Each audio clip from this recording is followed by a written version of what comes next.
Yes. Um, Hello everyone. Today we are going to discuss about uniformly loaded distributor fed at one end. So I'll write down the heading uniformly, yes, uniformly distributed, uniformly distributed, okay, or sorry, it is loaded, uniformly loaded distributor at one end, fed at one end, okay, fed at one end. So what we can generally see in the previous one, where we had the distributor just like this, and it is also being fed at one end, the major difference was that the currents were different, say I1, I2, I3, and at the end you had I4. So you had a different level of currents which were there previously, and the distributor was A and B, generally to be considered from a substation. So when I say, when you have a different level of voltages that is being present there, and what is the difference between such a system and the system that we are going to consider right now, is the different value of the currents that is there in the previous one. But here, once you have a distributor A and B, you have, it has been fed at one end, and you have currents that is to be having the same value which is being present there. Say I, I, and I. So I have four feeding points that is being present there. That is at like, let me just say it as C, D, E, and F. And these 4 points are said to be having the same values of current that is being present there. So suppose if I consider the length of the distributor to be some 300 kilometers, or sorry, 30 kilometers, or 300. Generally, once you have a distributor and which has been reaching a larger area, so the length would be relatively higher there. Once you have the single line representation of a 2-watt DC distributor fed at one end, and it is loaded uniformly with I amperes per meter length of the line there. So you have the current to be per meter length of line which is being present there. Okay, so I consider the length of the distributor to be L, and R be the resistance per meter of the run which is being present there. So considering this to be the length, small length L, which is being present there, so let me write it as L, and later on I'll be having any point. What it means is I amperes per meter length of the line. So that is what it has been given there. So what it says is, say some amperes, 5 amperes per meter length of the line. So for every meter length of the line, the current taken is 5 amperes. So this is what we are going to discuss now. So it's a 2-wire DC distributor, 2-wire DC distributor fed at one end, fed at one end with equal current loadings, with equal current loadings. Okay, so now let me use a derivation one, and I can come to a conclusion. So let me take any point, say I'll redraw it. I'll be having the current, say generally it has been feeding at point A, and this is at point B which is being present there. So let me take any point C which is being present, and L be the length of the line which is being present there. So this is the length of the line which is being present, and small area that is being present. Let me take a small cross section which is generally dx, and x is the length which is being present there. The point C is said to be located at a length, say x. So this is the distance, say x, and that is what it has been present there. So consider a point C on the distributor which is at a distance x meter from the feeding point A. So A is said to be the feeding point here.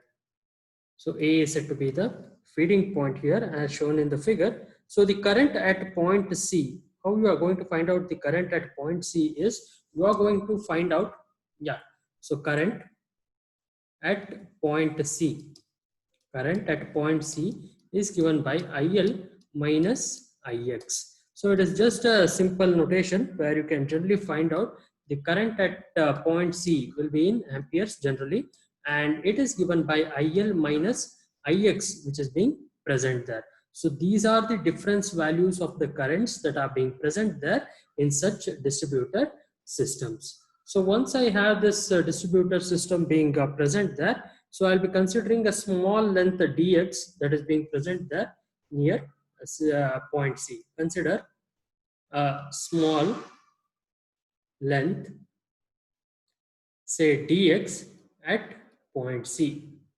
dx at point C. So what is being present there? Its resistance is, yeah, so it will be having a resistance called as Rdx. So its resistance is Rdx. Okay, so its resistance is Rdx, and the voltage drop over the length dx is given by, so given the resistance, voltage drop at the length dx, voltage drop at length dx is, okay, so dv equals I times L minus x times R dx. Okay, this is what it has been given there, and what you can write as I into R L minus x times dx, which is being present there. So now I want to find out the total voltage drop up to the point C. I repeat, total voltage drop up to point C. Total voltage drop up to point C. So how you can find is V, which is being given as 0 to x. Okay, so I'll be integrating this, which is dx. So I'll be integrating dv. So this entire term, I can generally call it to be dv there. Dx is the term that is being present there, which you are going to integrate. So after integrating, what would be the scenario there? So you have to integrate this one. So what you have to do is the total voltage drop up to point C, it is being given by 0 to x V. Okay, so that is being present there. So sorry, dv, which is being present there. So dv is generally given by I into R L minus x into dx, that is being present there. So this is one point that you need to remember. So we started with a small length, say dx at point C. So I want to find out its resistance value and the voltage drop at the length dx. It is being given by small voltage drop, that is dv, and this one which is being present there is the voltage drop with respect to the length dx there. So the total voltage drop at point C,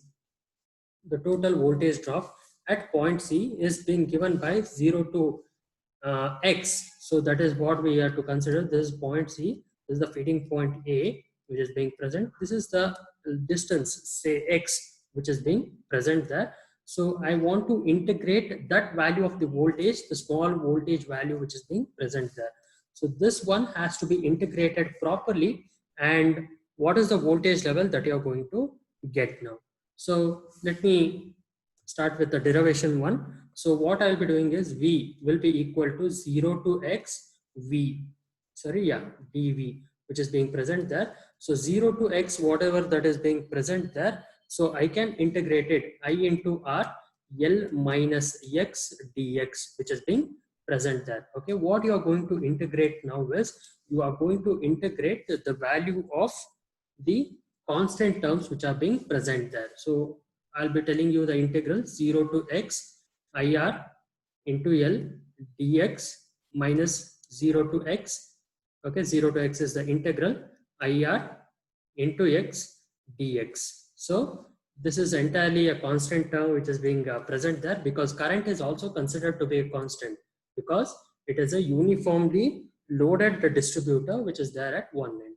So what you can generally do is IRL is taken as a common factor, and integral, if you evaluate it, it will be x minus, what is that one? IR into x squared divided by 2. So I into R, okay, into x, yes, I into r into x. So L minus, okay, so what you are left out, x by 2. It is the value that is being present there, okay.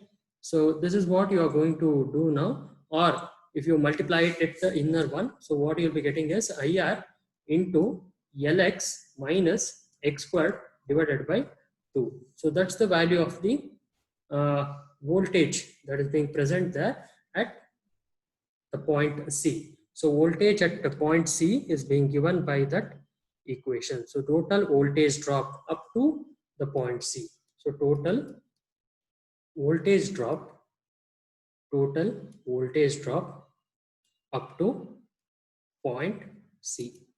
Total voltage drop up to point C. So now I need to find out the total voltage drop up to point B.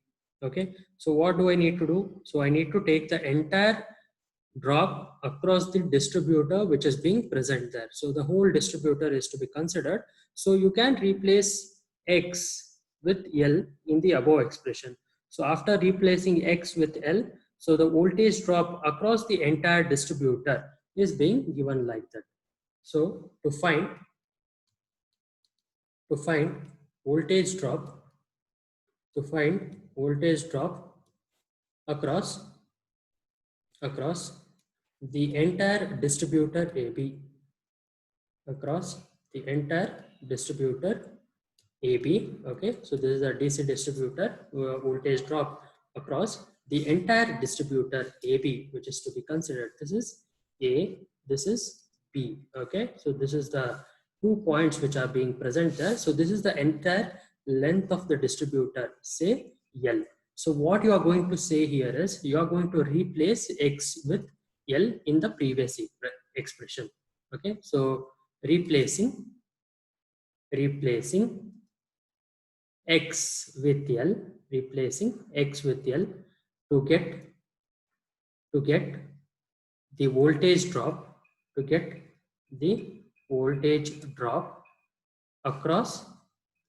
across the distributor, AB. Okay, so I recall the expression which is being present there up to the point C. So the voltage up to point C was given by I into R Lx minus x squared divided by 2. So if you put x equals L here, so you'll be getting the final expression. So that is L squared minus L squared divided by 2. So what you are going to get? You are going to get it as IR, that is L squared is taken as a common factor, and you can get it as L squared divided by 2 there. So that is what you are going to get. So Lx, that is L squared, okay. So L into L, that is L squared minus L squared by 2. So that is one thing what you can get there. So what you can generally replace here is you can have the splitting of terms. On splitting the below terms, so you have the voltage across distributor AB, voltage across distributor AB. What you will be getting here is I into R L squared divided by 2. So what you are going to get? I'll take half into I into L, this is one factor, R into L, that is being present there. So I into L, that is the total current entering at point A, and R into L, that is capital R, that is the total resistance of the distributor. So this one is considered to be I. So half into I, RL, that is to be considered as R. So that is IR by 2. So that is being present there. So I is considered to be the total current entering I. Total current entering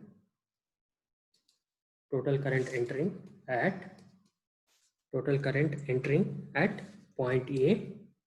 Total current entering at point A. Capital R will be total current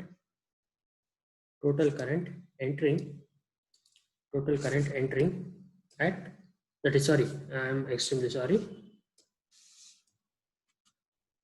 Yes. So it is being given as, yeah. So total resistance of distributor AB. Total resistance of distributor AB. So IR by 2 is the value there. So what we can conclude is, in a uniformly loaded distributor fed at one end, the total voltage drop is equal to that of the produced by the whole of the load assumed to be concentrated at the middle point. So the whole load is assumed to be concentrated at the middle point. So here the whole load is said to be concentrated. So whole load is said to be concentrated. Whole load is said to be concentrated. So this is what we can agree, or this is what we can conclude it. So by saying that, we can have certain derivations where we will be having I into L. So that is the current per meter. So ampere per meter into meter. So that will be the total ampere entering at this point of the node. R into L. So that is resistance per meter into meter. So you will be having the total resistance of the distributor. Total resistance of distributor. Total resistance of distributor, say AB. So this is the distributor which is being present there. So this is what we can conclude it at the end of this derivation. You might get a question like this. So derive an expression for the voltage drop in a uniformly loaded distributor fed at one end. So that is what you can get it. And following the current and the power loss, we can generally find out. So power loss can also be found out, and that is the simple expression what we can have in the distributor. So once you know the voltage drop, and if you multiply it by the current again, you will be getting the total voltage drop that is being present there. Okay. So in the next video, we'll be sharing the numerical problems on how to solve such problems in the using these equations present there. Thank you.